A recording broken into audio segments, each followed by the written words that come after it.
And welcome to another episode of JP and the Beans Talk. Yo! We're back. We're in it. It's great to be here, Beans, with you pre-vacation. This is true. Oh my goodness, the energy in the gym is just palpable. It's huge. It is huge. It's time to move some things up and down, left to right, however direction we feel like it, but the heavyweights are about to be in motion.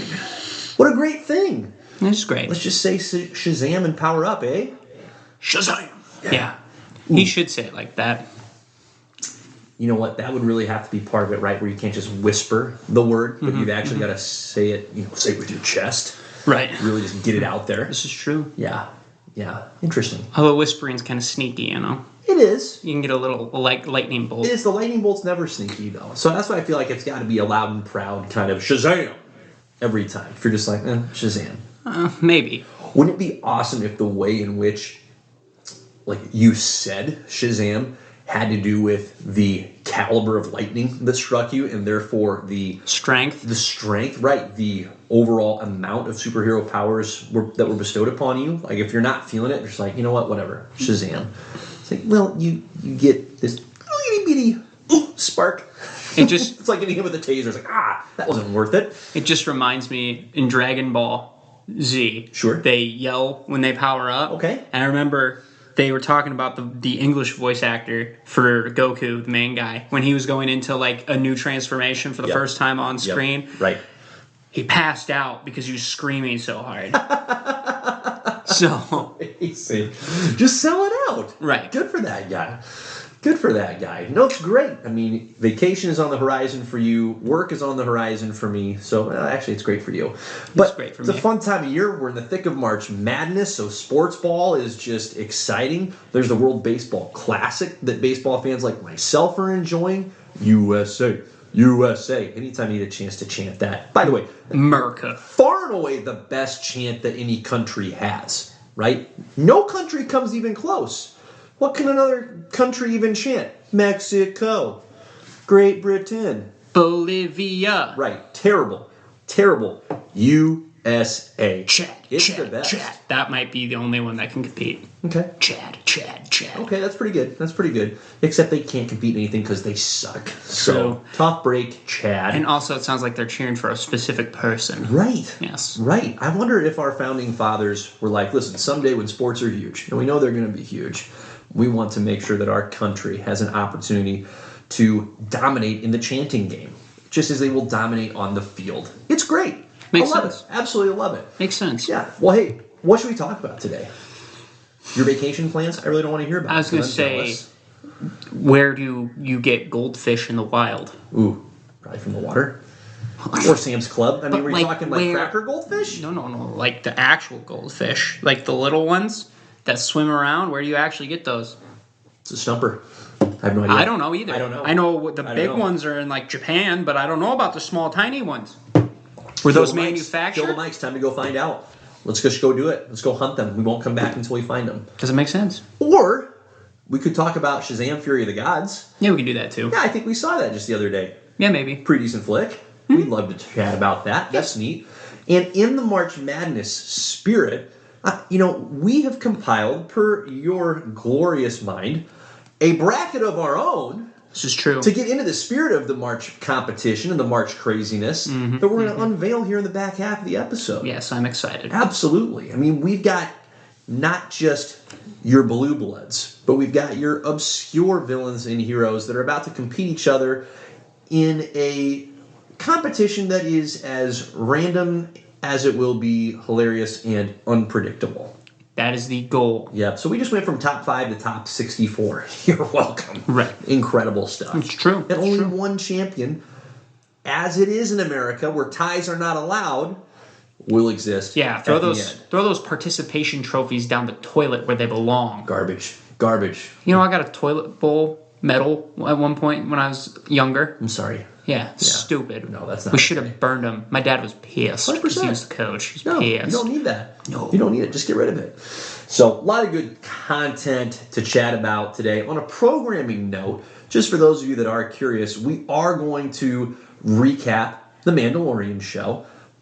But rather than go episode by episode, we would rather wait until the whole kit and caboodle is out there in front of us so that we can digest the story from start to finish instead of going chapter by chapter. Whole episode. Yeah. Mando. You bet.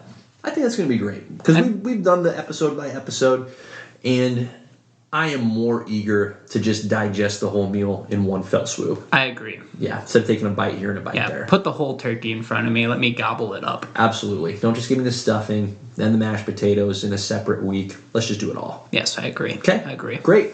Well, let's dive into it. Shazam, Fury of the Gods. It sounded a little bit like furry instead of fury. Fury of the Gods. Came out this weekend. You and I had a chance to go see it. Let's do a quick recap of said story before we get into our general thoughts. So it has been a few years since the original Shazam movie came out. For a little context, I was delighted by that movie, and unexpectedly so. Riles, I remember when it first came out, I thought, I'm going to see this simply because I'm a superhero movie guy, but my expectations were quite low, and they were exceeded, and thoroughly exceeded. The first Shazam movie was delightful. Where do you stand on that one? I really liked the first one. Yeah. So I was like, my expectations were medium. I was like, I think this is going to be a good time. Yeah. I came out, I was like, this is a really good time. Oh my. There were a little bit of moments here where it was a little cheesy here and there, but it fit. It wasn't odd, right? Yeah. Like when we cringed, so did they. You know what I mean? In the movie, when they cringed, so did we. Like, I remember the wizard guy going like, ugh. At the same time, I went, ugh. So, It's a very self-aware movie, wasn't it? thank God it was. Thank God it was. We don't get that enough where they're self-aware. Yeah, totally agree. Well, let's recap Shazam, Fury of the Gods, and then we'll dive deep into our additional thoughts on what we both thought was a delightful film. A little spoiler there for you. So, this movie picks up 2-3 years, somewhere in that ballpark from the original Shazam movie. Billy Batson is coming up on the 18th birthday, so creating a little inner turmoil for Billy because he's about to age out of the foster system, and he has, as we may recall from the original Shazam movie, found a family that he's really been able to embrace and that has also embraced him. A great mom, a great dad, siblings that he bestowed superhero powers upon that embraced him as a person even before he bestowed superhero powers on them. So that's how you know they're real family. And they have been, as a superhero group, apparently active for the last couple of years with mixed success and, shall we say, harsh, critical response. They're not winning a whole lot of fans. You want to know why? Because Why. because it's centered in the city of Philadelphia. And neither you nor I have anything positive to say about the city of Philadelphia. Screw that town. Screw up. Philly, not representing themselves in a very positive light here. City of Brotherly Love, my left nut. Right. Like, you've got to be kidding me. Right. And Just you get your own superhero? birds. Superhero family. Right. Can you tell me? Heroes. I can't tell you any other city that gets their own group of heroes outside of New York. Right, which is just an obnoxious outlier in its own right. I mean, you have a unified band of heroes and not a perpetual bunch of villains. I mean, you've really got it made, right? A lot of these cities are getting smoked because for every hero, you've got 2 or 3 villains. It's the opposite here. You've got 5 of them altogether? Hang on. 6, 7? 6. No, it's 6. It's Billy, it's Mary, it's Freddy, it's Eugene, it's Pedro, and Darla. 6. 6 of them. I don't know how you remembered all their names. Props to you. Hey, thank you. They're delightful. I remembered them by you can picture them. by the way they look. Yeah. The green suit, the blue suit, the dark Purple, blue suit. yeah. Purple. That's where my head went. All good things. Anyhow, they are collaborating, but as is a pretty common trope in superhero team-up movies, the team-up has some fractures in it, right? Freddy has dubbed himself Captain Every Power, which do better, Freddy. Like, from a branding point of view, surely you can do better. Surely. And you don't have every power. No. So it's false advertising. Yeah, it's really misleading. And for a guy that was so critical of Billy's efforts to brand himself when he was first bestowed with the powers of Shazam, I expected more from Freddy. But the rest of the group, on the one hand, they do want to be together, but everybody's got their own agenda, so it's human nature, right? Stuff is as expected, there's conflict there. Behind the scenes, unbeknownst to the group, as they're trying to work out their own inner conflict, you've got the freaking Daughters of Atlas coming in hot with a vengeance, just stepping into a museum right at the outset of the movie and finding the broken wizard's staff. And I must say, boy, was that easy to track down. It was just there, right in a museum. How did it even get there? Because he left it behind, and then somebody's like, "Oh my gosh, that staff is from ancient times. Let's take it to Greece." Is that how that went? And then they're like, "Oh, it's in Greece." Yeah, I gotta say that was probably not explained super well. It's fine. And they said they found it in a trash compactor in Philly. Classic Philly throwing away valuable things. Screw that down. So anyhow, Daughters of Atlas come in. They're in pursuit of the staff. They grab the staff, wreck a lot of lives as bad guys tend to do, okay, and make it known that they have entrapped our friend the Wizard, who BT dubs the Wizard is alive, which nobody, including at this time Billy and the Super Family, are aware of. So the Daughters of Atlas are on a mission to bust out of their realm, and as it turns out, it's on Billy for breaking the Wizard's staff that opened up the barrier between the magical realm, where the Daughters of Atlas have been entrapped for eons upon eons, into the mortal realm, where they once ruled with a, for as unpopular as the Shazam family is, the Daughters of Atlas were, just imagine the whole world is Philadelphia to them, right? Nobody was appreciating what they were offering. True. And on top of the whole, that was, hold on. Yep. Gather myself. Yep.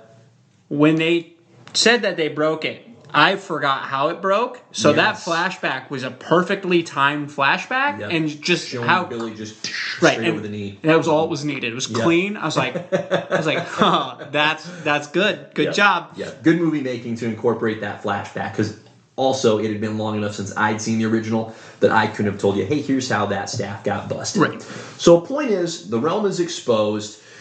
The Daughters of Atlas are coming. Now, part of what was really fun at this stage of the movie is we discovered that the Shazam family is spending a lot of time on the Rock of Eternity. And in spending that time, you've got Eugene trying to map out and identify the Room of Doors, of which there are just, hundreds of doors that lead to various, magical realms. It's like the Monsters, Inc. Oh, good scene pull. You bet. where there's lots of doors that leads to. This time it doesn't necessarily lead to children's rooms, thank God. Right, that'd be inappropriate. Yep. So that makes sense. Yes. But yes, lots of doors. Yeah, so Eugene is mapping out the room or hall of doors. That's great. Pedro, in an unexpected come up for Pedro, has discovered a library of just infinite knowledge and a magic pen that I think all of us would appreciate having, named Steve. And Steve is coming through in the clutch, helping Pedro do some research. And because of Steve and his... Can we just call Steve the librarian? Because not only is he a pen, but he's there giving them guidance. The Shazam family starts discovering information about the Daughters of Atlas, and surprise, surprise, they're not good news. In the midst of all this, Billy has a very weird dream where the Wizard appears to him as the head of Wonder Woman, because Billy's, attracted to Wonder Woman. And who can blame him? Can't blame him. No, that's fair. I gotta say, Billy takes a lot of shade for being genuinely attracted to Wonder Woman. What's so weird about that? The whole time they were doing that, I'm like, show her face. Please show her face. Show her face. And then they weren't showing her face. I'm like, there's a reason they're not showing her face. It's like, did they cut her out of the movie? I hope they didn't cut her out of the movie. Well, you remember how the first Shazam movie, they cut Superman's face out. I forgot about that, it wasn't actually Henry Cavill. So that was definitely a wink towards the, hey, remember when we did this and it ticked everybody off because we didn't show Superman? Let's do it again, but make it 10 times worse. So that was hilarious. Point is, the Shazam family is on the alert for the Daughters of Atlas, except for the one notable exception of Freddy. Captain Everypowers, trying to go solo. He has developed what he thinks to be a genuine relationship with a girl at his school. As it turns out, the girl that Freddy thinks is attracted to him is actually using Freddy to get at the Shazam family, because Turns out she's the third daughter of Atlas. Dun, dun, dun. Freddy loses his powers, gets kidnapped by the daughters of Atlas, taken to the prison where the wizard is, which, by the way, listen, this is just dumb bad guy move 101, okay? If you have captured more than one of your adversaries, do not put them in the same cell. Separate cells. And not don't even let them know that they're in the same prison. I'm not gonna say. And on top of that, not next to each other. Right. Like different Right. levels. They shouldn't even know that each other is there. Yeah. Right? Right. Exactly. So, But then again, they brought them out together at the same time, anyways. So it was like maybe that's why they did it to save time. yeah, who knows? And at some point, right, the Daughters of Atlas come down to Earth, have a duel with the Shazam family. The Shazam family use, our boy Steve, the librarian, to send a message to the Daughters of Atlas, which was a very funny scene because Steve has no filter when it comes to dictating messages to be sent. And the Shazam family thinks, hey, we've coaxed the Daughters of Atlas down into our realm. We'll be able to take him down. We're supposed to believe the Daughters of Atlas are playing the long game here and wanted to be brought to the Rock of Eternity. Yeah, okay, maybe. They clearly did want to go to the Rock of Eternity. I'm not sure I'd buy into the long game piece of it. I think they could have gotten there in a much shorter trip. But regardless, the Daughters of Atlas get to the Rock of Eternity, get the apple, the seed that is supposed to be able to plant and regrow the tree of life that is the foundation of their magical realm. Except this is where things get really backstabby, quite literally, is one of the Daughters of Atlas betrays the other Daughters of Atlas and plants the seed in Earth to exact vengeance for the Earthlings, of which the wizard, by the way, we learn a little bit more about the wizard. He's one of the Earthlings that is responsible for encapsulating. What's the word I want, Riley? Trapping. Let's just say trapping. Let's go simple. Trapping the Daughters of Atlas in their magical realm for eons and eons. So the middle daughter of Atlas is out for vengeance. She's pissed. She's ready to wreak holy havoc on Earth, even though she could just take the apple, right, plant it in the magical realm, and have joy across the magical realm. Instead, she's going, F joy, I'm going to ride my dragon and wreak havoc with my savage beasts. I mean, it's reasonable. It was an understandable response. So, dragon stabs the eldest daughter of Atlas.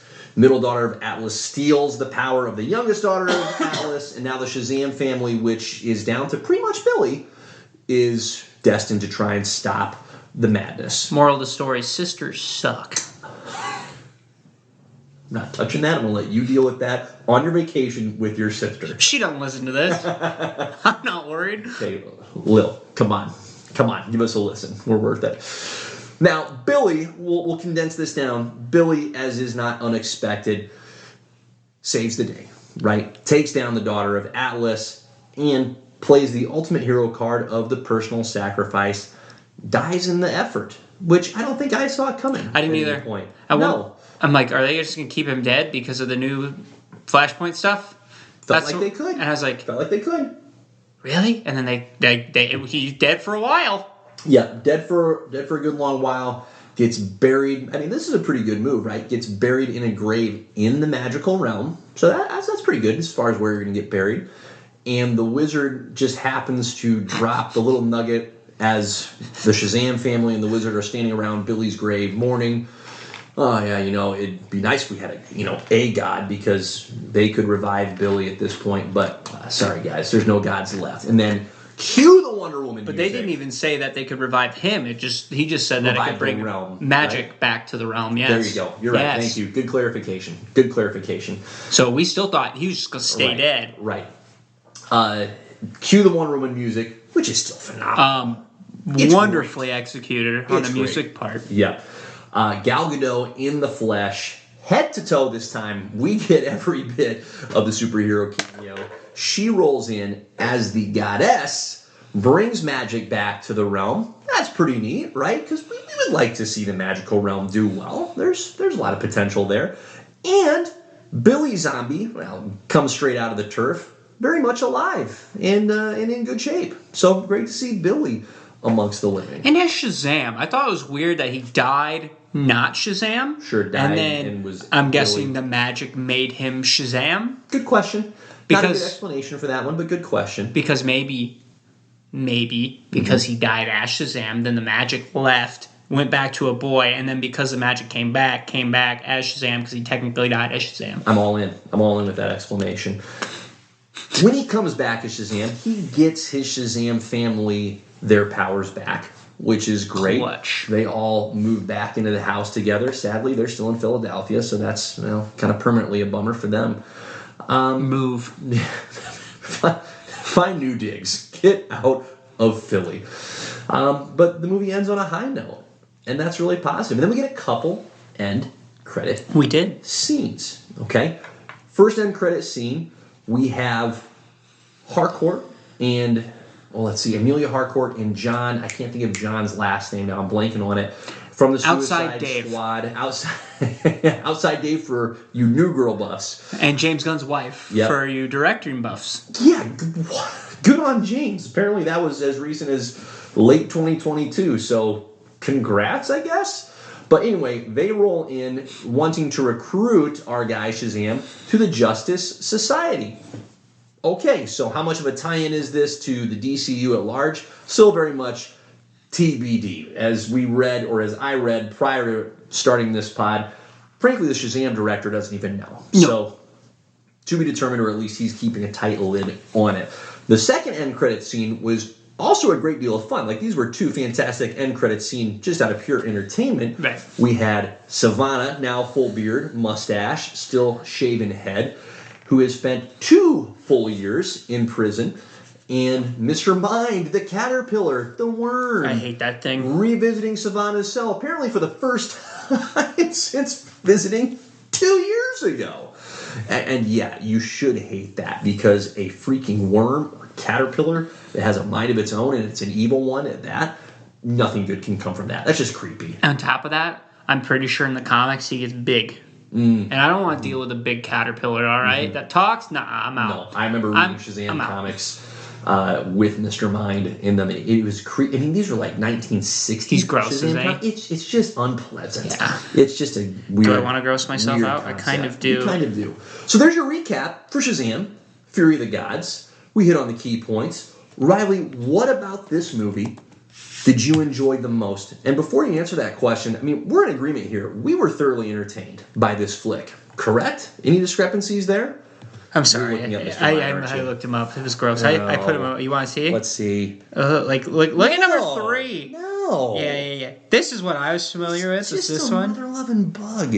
But did that? Oh, just gross. That makes me want to puke, Just to be gross. honest. So I got to be done. Yep, be See, done. if it was Be this done. guy, I'm like, oh, he's like a little cute little cartoon guy. Yep, I could do he's that, pure- but he's pure not evil. that. No. He's not that. No, pure evil. So, what did I like about What this did you movie? like about the movie? Because we liked it, right? Yes. We were entertained. I enjoyed the heck out of it. Mhm. Now, one thing that I really liked, the caterpillar was not heavily involved. Thank you. Let's just start there. I hated that caterpillar, okay? I did. I'm also glad that the manticore was a manticore and not a scorpion thing, because Yeah. that also freaked me out. I saw... Love the mystical beasts. Right. That was awesome. You bet. It was a really cool tie to like Greek mythology. Yep. I saw the scorpion tail. I'm like, oh great, it's gonna be a bug person. I can't do this. If he's gonna skewer somebody, I'm out. Like I'm gonna throw up. I don't like that. Okay. I have a very big fear of parasites and bug people. We Okay. talked about the King Kong scene a couple pod episodes Right. ago. Yep. So, I liked how at the end of this movie it was different than the ending of the first one, because the first one he's like, oh, I need more people, Yep. and this one he's like, it's just gonna be me. That's And I a good point. like that good change, Yeah, because good then it's variety. like he can handle himself now Sure. on his own. He's Sure. not relying on the family to get things done, which Right. is awesome for him. Right. Let's see, what else did I like about this movie? Wonder Woman, of course. Of course. I gotta say, I really enjoyed the mystical beasts. I like the consistency, because from the first movie, to your point, that was I would say unexpected, but also correct as far as, hey, what direction are we going to go component of that first movie, where the humor is very real, The lightheartedness is a absolute foundational piece, and yet it's juxtaposed with these like creepy looking creatures. I mean, I remember watching movies growing up like Gremlins that are supposed to be funny, right? It's a funny movie, but the Gremlins are freaking creepy. They're slimy, they're nasty, they're genuinely evil and violent creatures. It was unsettling. As a kid, that's what this feels adjacent to, or Ghostbusters almost, where it's a comedy, but you've got like these nasty looking creatures. So it was a really, I thought, on brand move for them to repeat that from the first movie, or perhaps even expand upon it a little bit more with those mystical beasts. I like that. I think more horror directors need to be directing superhero movies.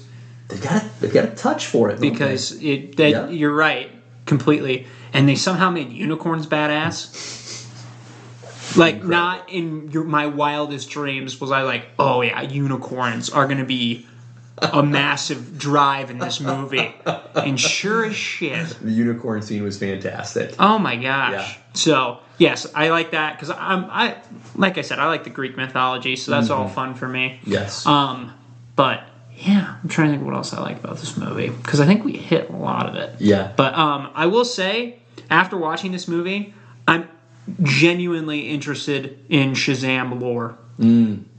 Like, this has gotten me into like, oh, it might actually be fun to read his comics. Sure. So well done to them, because I'm like, Shazam's always kind of one of those people where I'm like, whatever. But like, I feel like his villains, and maybe it's just because to me the villains are fresh, because I haven't seen a lot of like Dr. Savannah. I haven't seen a lot of the Daughters of Atlas. Yep. Thank God I haven't seen that stupid caterpillar.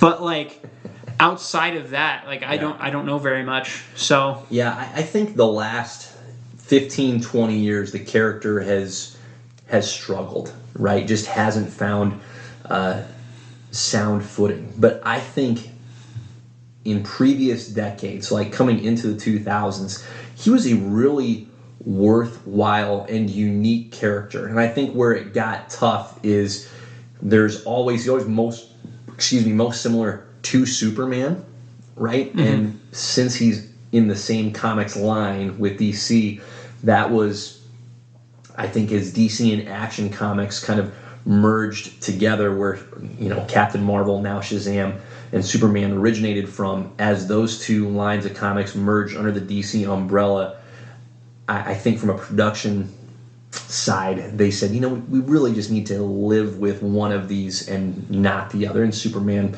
just had more, you know, more cachet at that point. But there are some really quality Shazam stories out there. He's a huge part of the Kingdom Come comic that came out in the late 90s. Jeff, why am I blanking on this? My guy Ross is the last name, and now I'm completely blanking on his first name. But anyway, that artist, that comic books artist, I'm really frustrated that I'm blanking on his first name now. But anyhow, he, I think, has a really soft spot for that character of Shazam, and there is a really quality graphic novel out there. I'll have to look it up because I own it, but it's been a while since I've read it, where he writes a Wonder Woman, a Batman, a Superman, and at the time, Captain Marvel, you know, now Shazam, solo stories that are really like sweet, and this is going to be a strange word, I'm going to use it anyway, tender look at all those characters, of what makes them click. And he's got a really good feel. Alex Ross, I got it. He's got a really good feel for what makes each of these characters unique. And part of what's great about the character of Shazam that I think these two movies have hit on really well is it's so different, because it's not an adult. It is a kid who has adult superhero powers, right? There are plenty of adult superheroes. There are even plenty of kid sidekicks, but they're kid size, they're kid age. You don't have a character like this that is adult dimensions, but still with the kid mind, the kid experiences, trying to deal with those abilities. And I think that's actually a fascinating character study and something these movies have done really well. I think they found a really good balance between how much time to spend with the Shazam and how much time to spend with Billy. Yep. So, I think they've struck that balance really well in both movies, right? The first movie obviously was heavy with the Shazam family, in particular the kids, but this movie where you've got all of them powered up, I thought it was a great blend of some of the time they're powered up, but a good chunk of the time they're powered down when you're still seeing the kid underneath. And I thought that was outstanding. Mm-hmm. Yeah, really cool. And then the last thing I'll bring up, I really like the Wizard. Dude! The fact they fleshed him out in this movie, fantastic. And very unexpected. Very unexpected. Very unexpected. I did not think his role was going to be this significant. No. And here's how wonderfully self-aware this movie was. They never explain in a satisfactory way how on earth he's not actually dead. True. Right? And they're very transparent about that. They're like, no, wait a minute. You turned into a pile of ash. Shouldn't you be dead? And he's just like, well, I'm not. and they just laugh and mock at how unsatisfying of an explanation that is. Like, that makes no sense. Yeah, true. he's just here. Which I enjoy. Absolutely. Like I said, that's I think part of why this movie was so good is like they knew what they were. Yeah. They didn't stray away from that, and I think that's why it worked so well.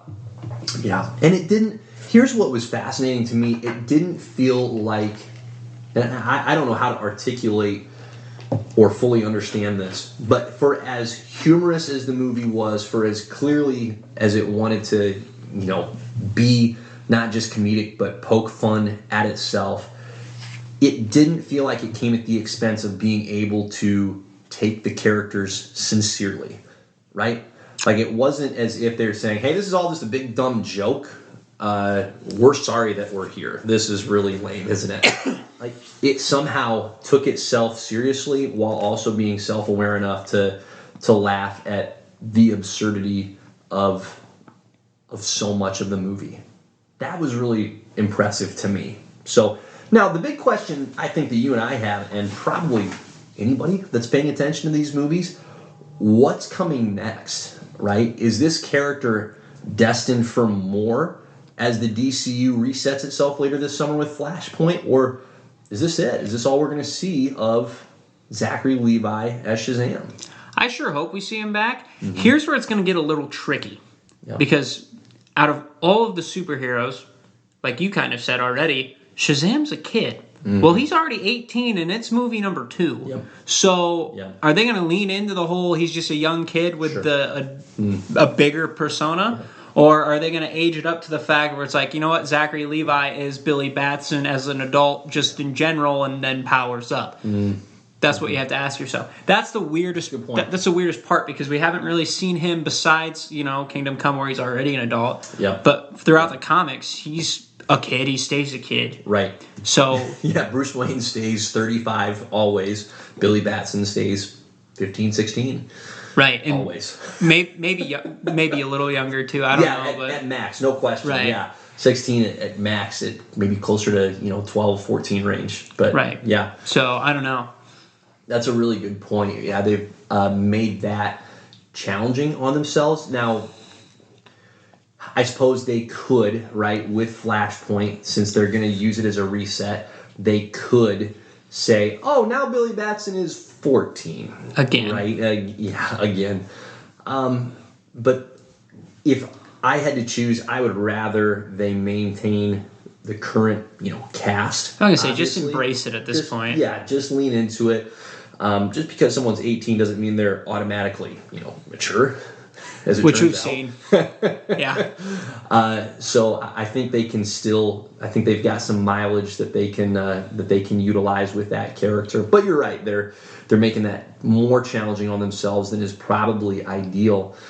I will say it feels that character, the Shazam family, feels awfully James Gunny to me. Like the sense of humor, the self-awareness in the family, like the group dynamic where it's not centered on just a single solitary character. From what we've seen of James Gunn in the superhero realm, that's been his style of movie, where it's more than the one character. It's multiple characters, it's a team, it's a group of some variety, misfits, humor, plenty of opportunity for laughs.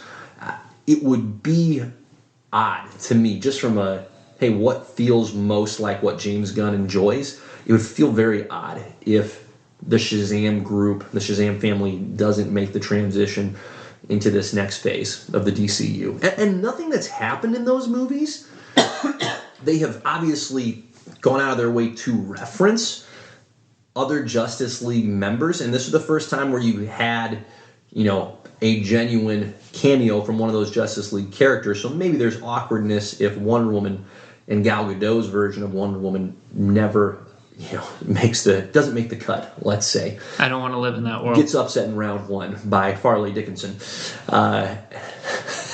Hashtag my pick of Purdue. Dang it. Tough. Maybe that's enough to break the tie if they're asking the question of can we or can't we bring Shazam into the next phase. But I would sure like to believe that we're going to get the Shazam family here in the DCU. I think it's not only possible, I'm going to say here in March of 2023 that we're going to see more of Shazam. I truly believe that. But we don't know, and that not knowing, that's pretty dang frustrating. Don't you think? I mean, how do we not know? How is it not known to us? Why not just be upfront with it, one way or the other?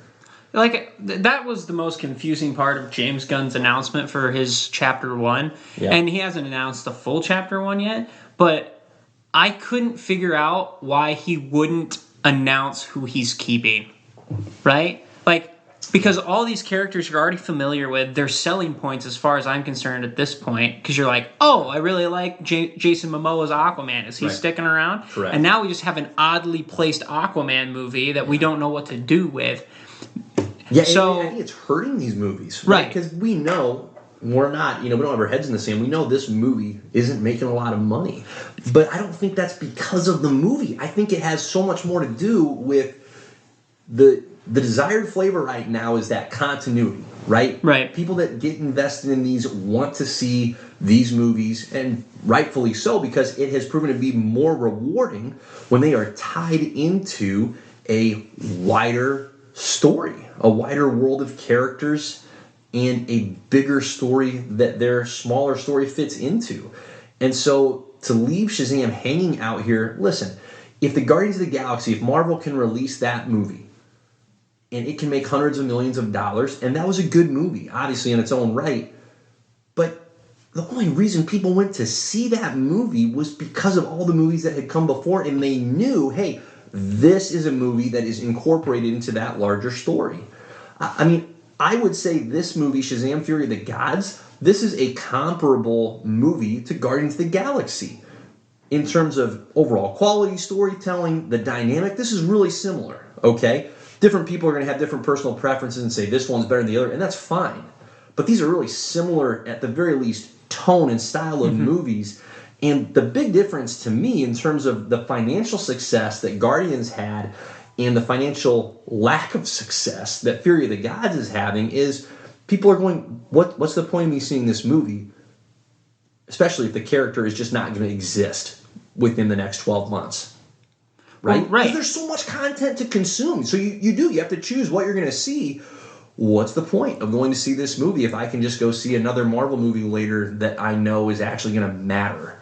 Right, and why have an end credit scene? Mm-hmm. Why have 2 end credit scenes? With one set of characters that you've been using in everything that you've been doing so far, because, again, we're obsessed with Amanda Waller being DC's Nick Fury. That's what... mind-boggling. That's the only thing I thought of. I was like, they're really going the Nick Fury route with her. Whatever. Yep. Besides the point. Right. Right. Just to go off of the... Yeah, I don't know. They didn't do it any favors, and so for me, if they do bring them back, like, they have some making up to do. Oh my! Because that's bullshit. Well, and that first end credits scene was supposed to be 2 members of Black Adam's Justice Society. So if you can imagine, hey, here comes Hawkman and Atom Smasher strutting in, introducing themselves to Shazam. Awesome.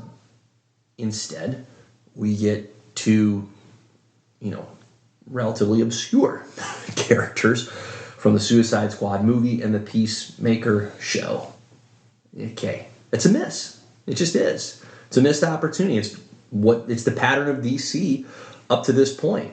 So I really, to bring it all back, I hope that Shazam survives the cut. I hope that he makes it in there, obviously along with Wonder Woman. But why DC? They miss an opportunity here to do themselves a favor and just come out ahead of this movie and say, hey, Shazam's going to be a part of what we're doing in the future. That was just shooting yourself straight in the kneecap as far as, are we going to make money with this movie or not? That's really all they had to do. If they wanted to put some juice into it, tell everybody that's curious about the movie, hey, this is going to matter. It matters now, it's going to matter in the future. Instead, they left it hanging, and I think it's a good movie that got hung out to dry financially. But, hey, from our perspective, go see it. It's really entertaining. Give it your money. Absolutely. Absolutely. I think you've got two really good Shazam movies that, to your point, I love what you said about this. That's a success for a comic book movie when it makes you more curious about the comics heritage. And that's how it should be. That's exactly how it should be. That's exactly what these movies should, among other things, should do. That's a key component, and I think that is perhaps the highest praise you can give to these two movies is they have done just that. So, props to you, Shazam. We enjoyed you. Good on you. Hopefully they stay. Yeah, hopefully so. All right, anything else you want to hit on with That's Shazam? all Fury of the Gods? I got. Okay, love it. Well, it is March, and the NCAA men's basketball tournament and women's tournament are both in full swing. We're enjoying the hilarity, or at least I'm trying to enjoy the hilarity of my bracket crumbling almost immediately. So no thanks to you, Purdue, for just soiling yourselves right out of the gate. But in that light, Riley, you had a fantastic idea of, hey, what if we came up with a superhero bracket of sorts? And so we compiled a list of 64 villains and heroes, and some of those that are in between in that anti-hero realm from both Marvel and DC, jumbled them all together, spit it back out, and divided it up into 4 brackets. So typically, all right, for those of you not in tune with your sports ball, you've got the Midwest bracket, the West bracket, the South, and the East bracket. Somehow the North gets left out there. Interesting they go Midwest instead of North. But regardless, we have 4 brackets of our own that we're going to work through here with round number 1 in this pod episode. I just had a thought. Hit me do with we it. want to do round number 1 or do we want to go by sections? So the first section we just take and it's just worse for me. Sure. Let's go at least 2 sections. How are we doing on where are we at on time? We are at 42 minutes. Oh, we can roll through. Okay. Let's do at least 2 sections. Okay. So here we're going to introduce at the very least the four brackets. Okay? Yes. We've got worst co-parent, worst roomie, okay, and then best partner in crime. Who'd you like to partner up with to commit the perfect crime? And best real name. So, we don't need to know Doctor Strange. That's good on you. But how about Stephen Strange? What do we like more, Stephen Strange or Doctor Strange? Actually, it's both. Interesting. So we're going to work through some real fun pairings. Seating really doesn't matter here. We were just more ignore the lines numbers of, hey, how much fun can we have in the March theme with a bunch of random characters tossed together, jumbled up, and what kind of hilarity will ensue? So, without further ado, I think we start on worst roomie. Are we transferring over? Let's do some transferring. But we'll be right back. Seamless cut. And I believe we're live here. Yes, we are. Love it. Bam. All right. We're at the bracket. Let's go. It's time to work through the first annual, and it won't be the last, JP and the Beans Absolute Character Madness. All right, so Beans. Yes. Let's start with the worst co-parent bracket. All right. From the top, we have a pair of doctors in the house. How that works. That's incredible. Dr. Doom and Dr. Octopus. Between those two, who would be the worst? Well, to Dr. co-parent Doom. with? Well, Dr. Doom is a king, Okay, that's pretty good. but he's also very possessive. Okay. And then we also have the crazy mad scientist with 4 extra arms. But that means he can handle a lot more because he has 4 extra arms, and I've seen you with 5 children. Yep. You'd like the extra arms. I agree.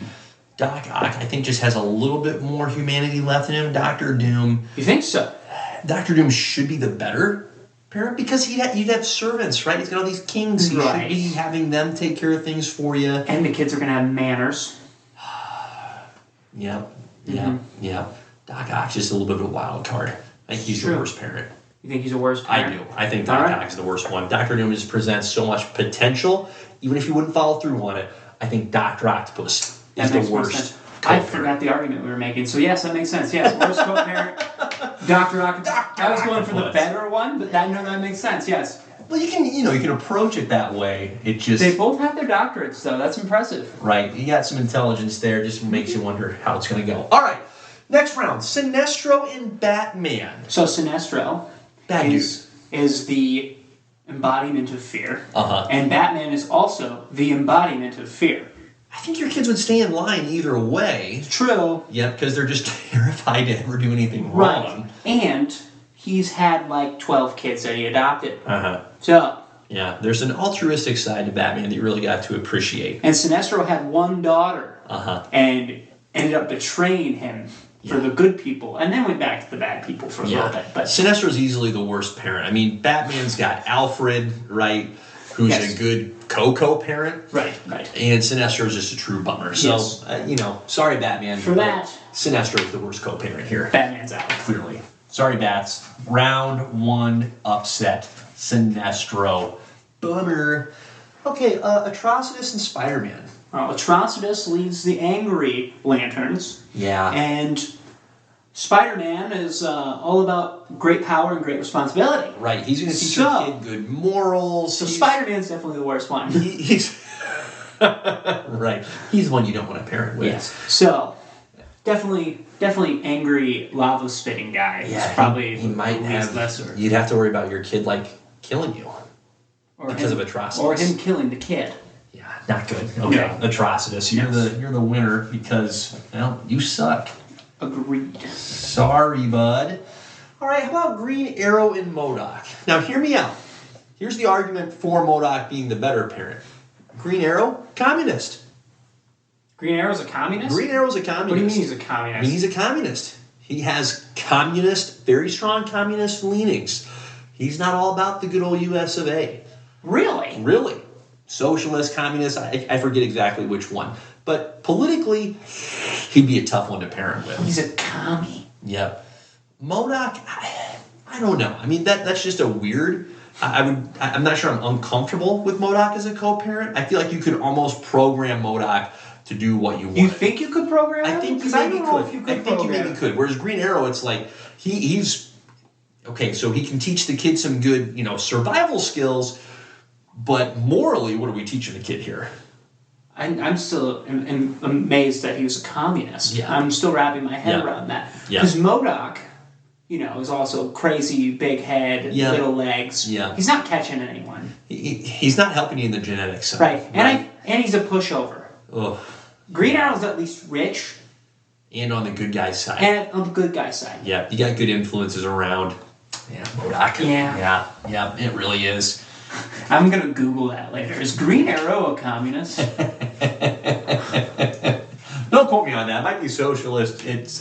He makes it tough. Okay, Plastic Man and Iron Man. This one is fun. This is tough, actually. It is, because these are both the fun dads here. Right. Really, the tough part is that you're not going to be able to be the fun parent, because how can you be more fun than Plastic Man or Tony Stark? Right. Plastic Man has had a son. And in Injustice, does a lot for his son. Really? Yes. Wow, good on him. Yes. And then you have Iron Man, who probably has children everywhere. Right. Is an alcoholic, depending on the time of his life. Yeah. Right? And not a very faithful spouse. Right. And we're talking about comic Iron Man, not movie Iron Man, because they really dadded him up in the movies. They did. Movie He's not Tony. like that in the comics. No. But he has lots of money, which is like, I think Tony's the worst co-parent. He's very unreliable. Plastic Man is hilarious. And frankly, just like provides more utility. And learned from his mistakes. Yeah. I don't think Iron Man necessarily learns from his Iron mistakes. Man's the worst co-parent here. Because his ego's bigger. There is no doubt. Yep. So, a lot of love Tony. for Plastic Man. Yeah, good on you, Plastic Man. Sorry that you lost in the first round. Okay, a couple more bad guys paired up together. How about Darkseid and Killmonger? Okay, Darkseid owns a planet that's full of evil people. Mm-hmm. And then you have Killmonger, who... I mean, it's in the name. He just kills folks. Right. Left and right. And Darkseid, I think this is a slam dunk. Like, Killmonger is obviously a bad guy. But Darkseid, in the comics, gives his kid away. That's right, they traded. Right, they trade kids. And the kid that he receives put straight into the torture chamber. Oh, yeah, that's right. Jeez. Yeah. I mean, it's Darkseid. It's gotta be. No, I agree. I agree. Killmonger's bad news, but Darkseid, as far as parenting goes... Also, I can't name what Killmonger has done in the comics, so I can't be like, oh... Yeah. Like he fights Black Panther, Yeah. He's just a general bad guy. Yeah. Okay. So, all right. Ooh, here's another not great father. Ra's al Ghul and Starro. Interestingly enough, Starro's quite a prolific father. Right. So there are hundreds of his children. That's true. Hundreds. Ra's al Ghul. Yep. See, here's the thing, though. Your kid actually... Now, do you go Ra's or Raz? Because it's pronounced differently in different movies and games, right? Like the video games say Ra's, right? This has never been consistent. No, it never has been. I say Ra's. Yeah. I think. The Dark Knight trilogy did Raz, which Ra's is probably closer. It's that damned apostrophe that does it. Yeah. It's not helpful. Mr. Al Ghul. Yeah. See Al Ghul. Yes. The fact, if your kid falls, cracks his head open, dies. Yeah. Okay? He can bring him back to life. Sure. That's clutch. Sure. But we've seen what he's done with Damien's DNA, and that's a little concerning. Now, we have Starro. Right, because when you get to the grandparent stage, you're like, hey, this is supposed to be the sweet spot for us. You've done the years as the parent. It's now you get to be the grandparent. You get all the good, none of the bad. And you're right. He's worse. Yeah. But then we have Starro, who just does mind control stuff. But, from what we can tell, they stay intact. Very devoted parent. Right. Yeah. He just wants all his kids. Starro doesn't have the looks. You're not going to get genetic bonuses with Starro, but you're going to have a reliable, wants to be there kind of parent. Ra's al Ghul kind of, pimped his own kid out to Bruce Wayne. Not a great look. This is true. Not a great look, and a bad grandfather. I think it's Ra's al Ghul. I agree. Yeah. That might be an upset. Wow. Yeah. Who knew? What a turd. This last one's hilarious, too. Hela and Gore. Okay, Hela, goddess of death, kills people. Gore, his son died, and then in response decided to kill a lot of people. Yeah. They don't have a great family track record. I could see this one going either way. They're both bad. They're both very much not good co-parents. Okay. Yeah, not a lot of positives here. From what I know, Hela in the comics got it on with Thanos. So that's not a good track record, right? Jeez. Even for a little bit, right? No. And then, see, I think Hela's worse. She is. Because she's in charge of dead people. Yep. At least Gore only went off the deep end because he lost his kid. He wanted his family, right? He was devoted to his family. He just didn't handle the disappointment of their death. Which, who amongst us would handle that well? I mean, we got another one over here that kills everybody, too, because of that. Yeah. I think Gore's clearly the better parent. Hela's just... she's the worst. Just as Thor says. She is the worst. Yep, it's Hela. Wow. Yep. Okay, great matchups in the worst co-parent bracket. Let's move on to our best partner in crime bracket. So who would you feel most comfortable, most confident pulling off the perfect crime with? So here we go. Baron Zemo or Wonder Woman. So here's the question. Do they have to commit the crime with me? I think it's up in the air. Okay. So, because if it's personality based here, Zemo's obviously better than Wonder Woman. Because Wonder Woman's going to be like, we don't steal. Right. I have a rope that will make you tell me if you're going to steal. You know what I mean?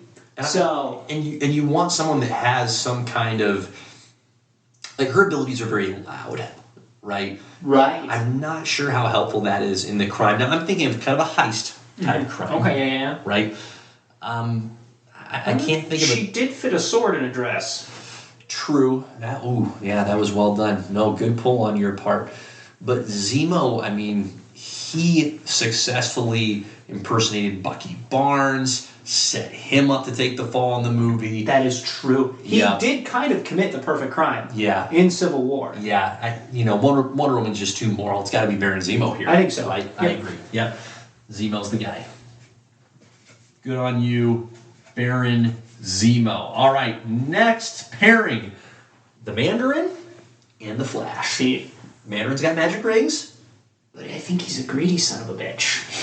He's a backstabber. I think he's going to take stuff from me. Yeah, he's a backstabber. The Flash is in and out. Yeah. The Flash is in and out. This is a beatdown. Right. This is a beatdown. Right. It's just quick. Mandarin's a jerk. The Flash, it's like, you can't be seen. And for the right reasons, I think he would steal. Yeah, I don't think there's any doubt. Yeah. Right. It's the Flash. He wins. The Mandarin, why even participate, bud? And this is Barry Allen. Oh. I'm assuming we're going off Barry Allen. Yeah, we'll go Barry Allen. Yes, Flash. yes. You bet. Okay. Here's another fun one. Deathstroke and Brainiac. Okay. Brainiac's known for stealing things. Right. Whole cities. And he's smart. So you know the plan's going to be perfect. Mm-hmm. He's going to think it through. Deathstroke, if he wants somebody killed, he would be good. Yeah. Like assassination. But Yeah. if we're going off like a heist, Right. I want Brainiac. Yeah. Deathstroke's going to make a mess. Brainiac's This is going to do true. it pretty, Well, here's the thing. I would say Brainiac's going to make it pretty clean. He's not going to be subtle about it, but he's going to be successful. He will be successful. He's very successful. Yes, we're going for sneaky. Yeah, That's his for sure. profession is abductions of individuals and freaking cities. That's a pretty good track record. So Brainiac, good partner in crime. Bad guy. Good partner to have on your side in this case. All right, the Wasp and Blade. Okay. I feel like Blade's got that sneak factor as well. But the Wasp can shrink down into a very small size, get in and get out. This is a tough matchup for Blade. Yes, I think so too. Yeah, Blade in a different round with a different opponent could come out really well here. But the Wasp, when you've got the shrinkability, that's built for heisting. It is. Right? It No, just 100% is. Especially if you want to get away with it. Like Blade, let me rephrase that, get away with it without someone knowing. Blade, if he's your partner, people are going to know. Right. Because again, he's going to make a mess. For sure. I think it's the Wasp here. For sure. Yeah. Good on you, Wasp. Good partner in crime. Sorry, Blade. Tough matchup for you, bud. Tough matchup. Okay, Black Adam and Nightwing. I think this one's a no-brainer. This is a Nightwing. Yes. Oh, really? Whoa! Oh, you're going Black I was Adam. going to say Black Adam because he's Interesting. going to want to commit the crime and Nightwing is Interesting. not gonna. You don't think so? See, But- Dick Grayson, He's an acrobat. he's an acrobat, and he willingly went undercover when he was presumed dead. Damn, you provide solid points. Yep. He infiltrated the spy network that Batman was trying to learn more about. I And think. Black Adam's not subtle. No. No, he's not subtle. No. Now Okay. he brings the power. You'd probably be successful. Whatever crime you're trying to pull off, you're just gonna have the law on your heels for the rest of your days. You've persuaded me. I will take Nightwing. Okay. All right. I love how we were just so. I love how we thought that we... Right. We thought we were aligned, and not even close. That's great. Good for Nightwing. Okay. Here's another. I think pretty. I think this is pretty cut and dry. Zatanna. I would also go Juggernaut. Zatanna because Juggernaut Yeah. is just going to blow through the wall. That's the only thing he's good That's with his is only getting move. away and That's getting his in. only move. Right. Zatanna, she's a sorceress. She can say things Yeah. backwards. You got magic on your side. Right. And she's in and out. Yeah. Yeah. Good partner in crime. Zatanna's. I think she's going to go a long way in this quadrant. She's built for this. Okay. Next, Joker and Reverse Flash. First of all, two of the most backstabbing people in comics. Right. Joker Which or one can you Reverse trust least? The correct answer is yes. Yeah. I'm going to I would pick Reverse Flash because Yeah. of the speed, and this dude's too unpredictable. The Joker is too unpredictable. Yeah, because you don't know if he actually wants to pull off the crime, right?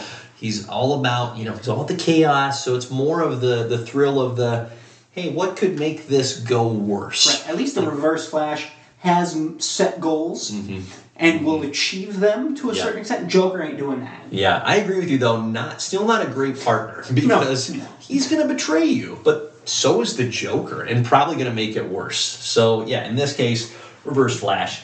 He's the better partner in crime, but, yeah, not to be confused with a good partner in crime. Expect him to be beaten in round 2.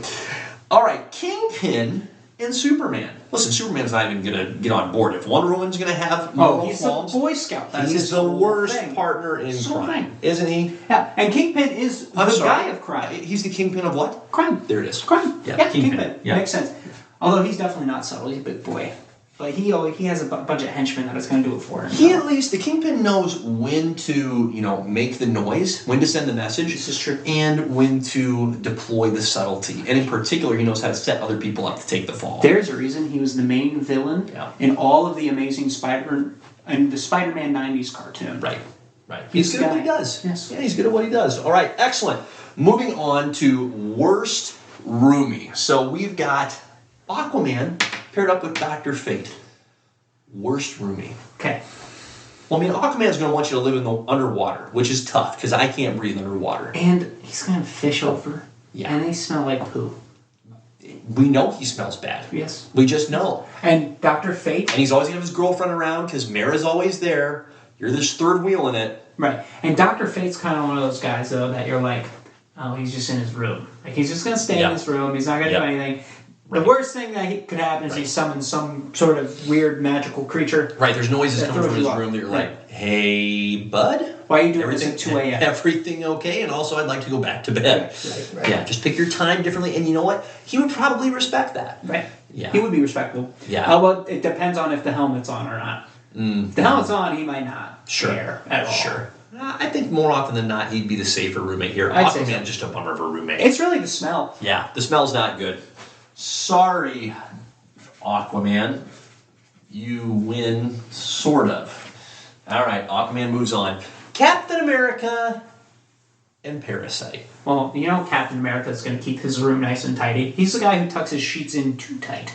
So if anyone else were to try to get in there, they're not taking the sheets off. Parasite, well, it's in the name. He couldn't be worse. So this guy is the guy that you buy milk and he drinks half the gallon and didn't pitch in for the milk. Yep. Okay? This is the guy who who never pays you. Nope. No, forgets his wallet. Yep. And then uses your towels when you just cleaned them. No, just a dick. It's just in the name. Parasite. Yeah. You're a parasite. He's the worst. Captain America would probably even make you a better person while you live. This is true. Captain America would be a fantastic roommate. Yeah, one of the best. Parasite. Get out. Okay. Yeah. All right. Bane and Supergirl. See, this one's actually tough. I agree. Because it's either... They're both moody. Yeah. One, because he's on roids, and this one because she's a girl. So, and we all know that women... I couldn't even finish that. Okay. So, in our situation, right, where it's a female roommate, probably not going to be a and great just parent. a roommate and not like a a lady that you're into. Right. It's just platonic. Mm-hmm. Yeah, tough. She's going to have the boyfriend over. Oh god, that would be the worst. Yeah, especially because Supergirl's attractive too, so you definitely have a crush on her. Mm. Bane, you're going to get jacked with. You know what? He is going to look for a workout partner, isn't he? You're going to get jacked. The only downside is when he's on roid rage, because that will happen. Yeah, you just need him to share with you. I don't know how he is at sharing, but... I don't know if you want to share Venom, no. He'd at least be you could at least have a friendship there. Supergirl, that'd be, to your point, it's just going to be awkward. It's not going to end well. No, I would say yes. No, Supergirl's the worst roommate here. That might be kind of an upset for some people. I agree. All right.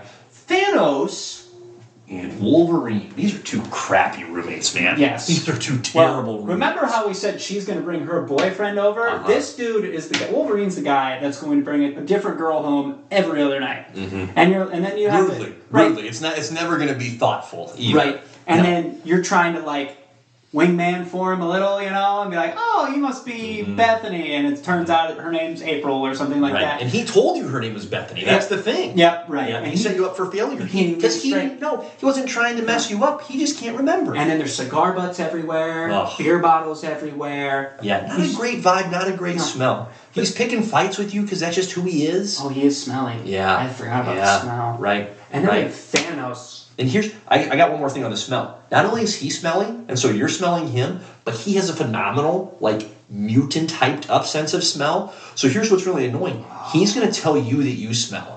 And you're going to be like, hey, I've been tolerating your stinky butt. He smells. Yep. Yeah. Bad roommate. Right. Bad roommate. Okay, Thanos. Thanos might be worse. Yeah. He's obsessed with death. You're going to have to hear him plotting all the time. Right? He's just a plotter. Actually, guys, I got this new great plan. How'd the last one work out for you? Not well. You know that's how he is. 100%. Mm-hmm. He's dreaming world domination. Yeah. Without obliterating half the universe. At least in this case, I think you would be relatively safe from his plot. This is true. Like, you're almost so close he knows you're not a threat, right? Unless he's suspicious of you telling someone about his plan and spoiling it for him. I think he's probably tidy too. He seems like he's got his shit together. He is ordered. He is ordered. He's got his shit together. Wolverine's worst roommate here. Yeah. There is no doubt. Yeah. I think that's another kind of upset. That's not what I would have guessed coming into this. Okay, Moon Knight and Doctor Strange. A couple of freaking weirdos here. Okay, just weirdos. Yeah. Moon Knight, personality disorder. You don't know who you're getting. You don't know what roommate you get, and what's going to happen. It's a mixed bag. And there's no like prior warning of hey, Tuesday it's this personality. Friday, it's this one. Dude, you could be mid-conversation, it could switch on. That would be fun if you knew. Like, if you could map it out. That would be interesting. Because you could plan on when not to be home. Yes. And then you have Doctor Strange, who just does wacky crap all the time. He's just an isolated guy. Like, not a good friend. But you know what? He might actually make a good roommate because of that. Because he has keeps to one, himself.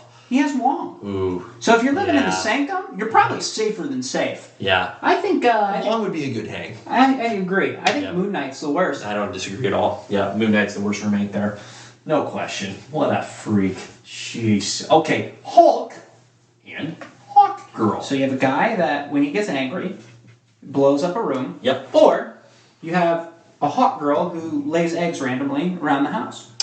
They both have anger issues. Yes. They're both very upset people often. Yes. And she has a mace, but he goes through t-shirts like, I drink water.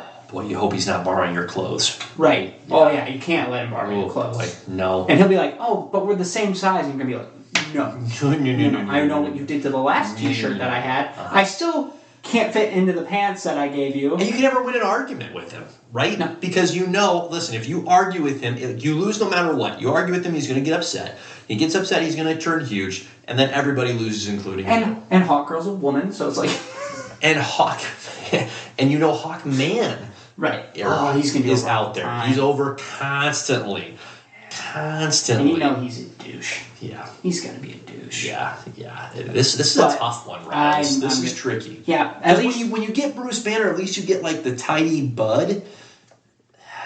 Yeah. I don't know how to go with this. I need you to break the tie in my mind. I'm tied here. I think I'm going to go with Hulk being worse because because it's kind of plays into the Moon Knight thing. Sure. Because he also has the multiple personality disorder. And just because Bruce is out one day, right, it doesn't mean that Joe Fixit ain't out the next day. This is going to be a fascinating second round matchup between Moon Knight and Hulk. 100%. Wow. 100%. Wow. Love that. Okay. Hal Jordan, Red Skull. Okay, so we have a army pilot or a Nazi. Uh-huh. So do I want cool airplane stuff and a guy to take me on flights, or a guy that's going to have the Nazis, Hitler's paintings hanging up every time, hanging up in the middle of the living room? That's really all that needs to be said. Nazi, bad roommate, And also, imagine looking at a face every day. He doesn't have a nose. That would just... It's disconcerting. I don't think you could really get used to it. A jerk. Not a fan. Okay, last competition here in round one for worst roommate. Can't speak. Black Manta and Lex Luthor. See, this I think is tough too, because you have Black Manta, who his stuff's probably gonna smell, but you know he cleans it. And he seems like he would clean his stuff. He's often in the water, but that's not his preferred environment. Right. Yeah. You're probably on a submarine. Okay. Maybe. But You'd see the world. You know, yeah, you're probably living on a submarine. Okay. But he's all about vengeance. You know Sure. that. Yeah, that would get old after a little while. Okay. Yeah. And we have Lex Luthor, who's like super smart. Mm-hmm. You know you're... He's clean. Everything's going to be taken care of. He's just going to be experimenting on you in some way you don't expect. Oh. Mm-hmm. Yeah. Oh, when you put it that way. Yeah. I mean, neither of these guys are trustworthy. Black Manta is not a... Here's what I think. Black Manta, not a very fun hang, right? Because he's always talking about wanting to get vengeance on Aquaman. Lex Luthor, though, I mean, he might be kind of similar because he's always talking about how he can't wait to take down Superman. Either one of these guys. Bad roommates because you're just hearing about their stuff constantly. Right. Constantly. I think here's where it comes down to. Yeah. Black Manta, if he gets pissed at you, is going to stab you. Yes. Lex Luthor, if he gets mad at you, you're going to be Bizarro the next day. You're going to be set up for an explosion. He's going to throw you off the roof and be like, Superman can catch you. I'm going to say Lex Luthor. Yeah. Yeah. Yeah? Yeah. It's close. It's really close, but Lex, he's just an absolute bummer.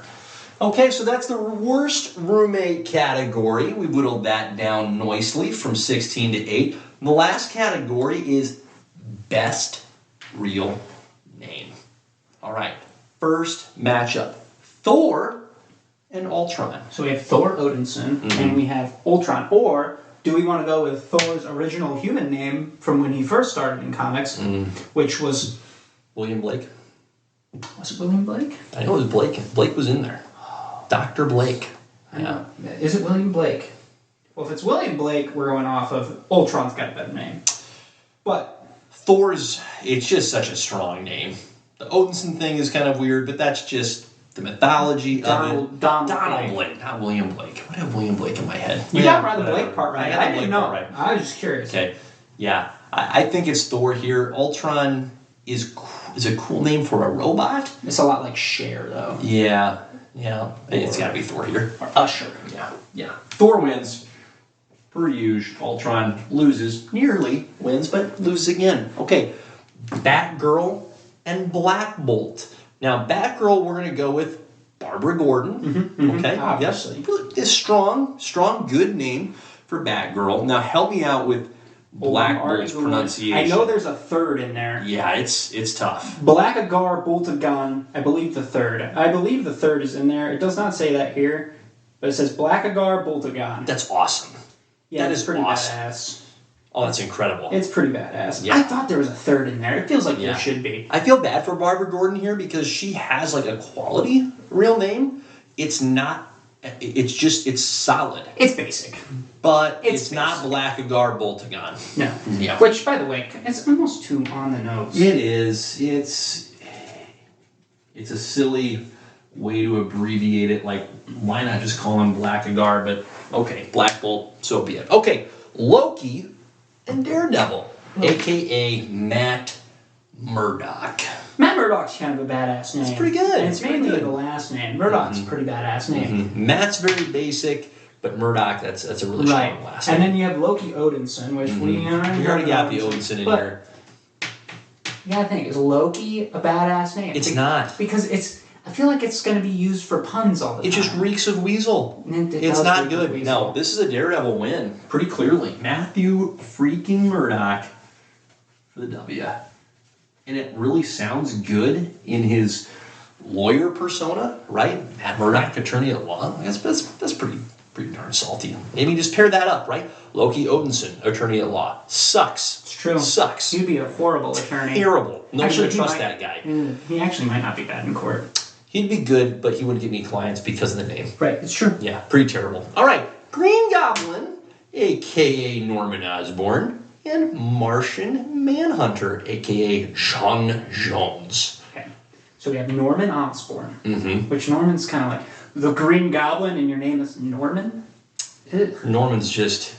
That's a tough one. But then you're like, John Jones is a basic name. But here's the thing with John Jones. It's all in the spelling. It's all in the spelling. J''O''N. I've thought about naming my kid John, spelled that way. And then the Jones, J''O''N'. Yeah, that's pretty sweet. Yeah, this is our guy. It's kind of a no-brainer. No, 100%. Love it. Good for you, John Jones. All right. How about Magneto and Shazam? So we have Eric Lenscher Yep.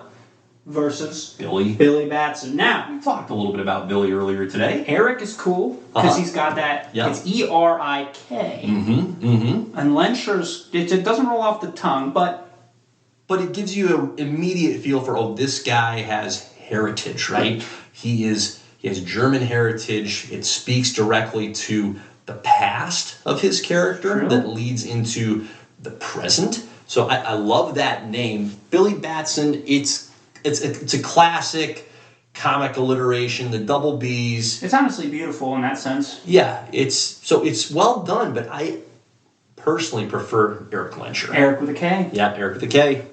My boy Herd, this is for you. Mag freaking Neato. Stepping up. It's pretty neato. All right.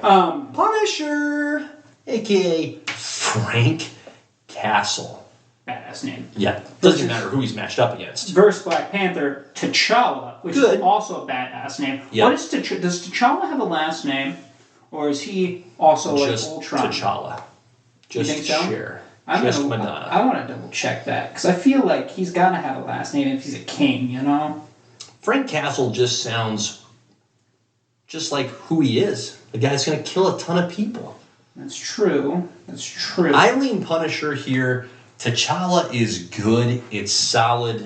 And a lot of people would probably disagree with me. This is one of those close matchups where it's going down to the wire.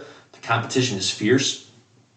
But for me, Frank Castle and Punisher are such a phenomenal pairing of alter ego and character. So, It's just T'Challa. yeah. I thought there's a last name. Which way would you like to go? Because I'm all on board with the Frank Castle here. Frank Castle's got some weight to it. Yeah. I was hoping T'Challa was going to have a sweet last name, and that's kind of what slows me down here. If he had a cool last name, Tough break, bud. I think he'd win. Yeah. But Frank Castle's just got some weight to it. And now, boom. All right. How about Deadpool, your boy, Wade Wilson, and Captain Cold? Which this is, I'm going to tell you, this right now is a walk-off. This is This is a even walk-off. close. Because it's Wade Wilson Yeah. or Leonard Snart, Leonard. which sounds like Shart, which means he loses. Okay? Leonard. It literally sounds like a poopy fart. I can't believe Leonard is a comic book character's name, but it's true. Leonard's fine. It's Snart for me that's like, ooh. And Leonard's not a good start, but then Snart. it's oof. Yeah. It's tough. No. Okay, I'm gonna need you to Google this one because Yep, I'm on it. Yep, I'm pretty sure I've got it for Ghost Rider. That should be like Deborah. There are several iterations of this character, Cheetah. Okay, Barbara Minerva was the iteration that we saw in Wonder Woman 1984 and is probably the most well-known from the comics.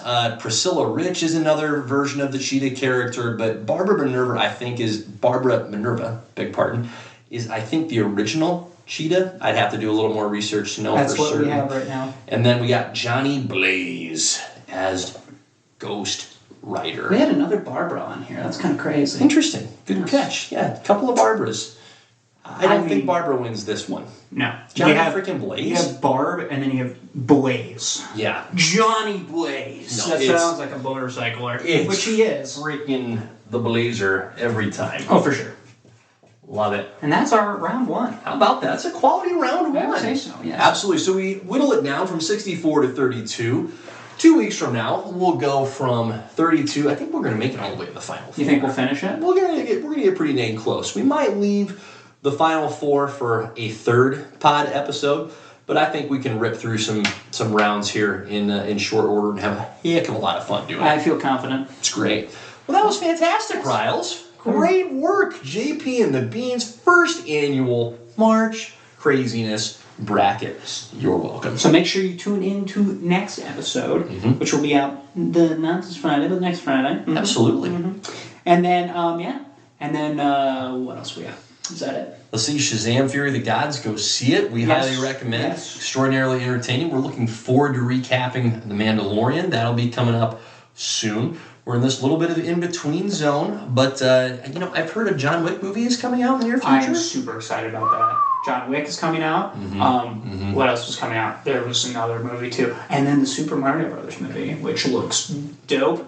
But I'm more concerned about John Wick. Yeah, and hopefully by the time we come back for the next pod, we'll have an actual release date for one of the Marvel Disney Plus shows. Because holy shnikes, we're in the back half of March, and we were calling Secret Invasion coming out in March, and we haven't heard hide nor hair of a Disney Plus show. This is true. For 2023. And this is wild. They updated Loki season 2 from far out to coming soon. Right. So we might be getting Loki dropped in here the next month. Yeah. So which would be toy. Yeah. So it's good. It's good. A lot of good things coming. We love it. Yeah. So on that note, make sure you're listening to us on podcast. Make sure you go subscribe to JP and the Beanstalk on YouTube. And then TikTok, Magic Beans Productions.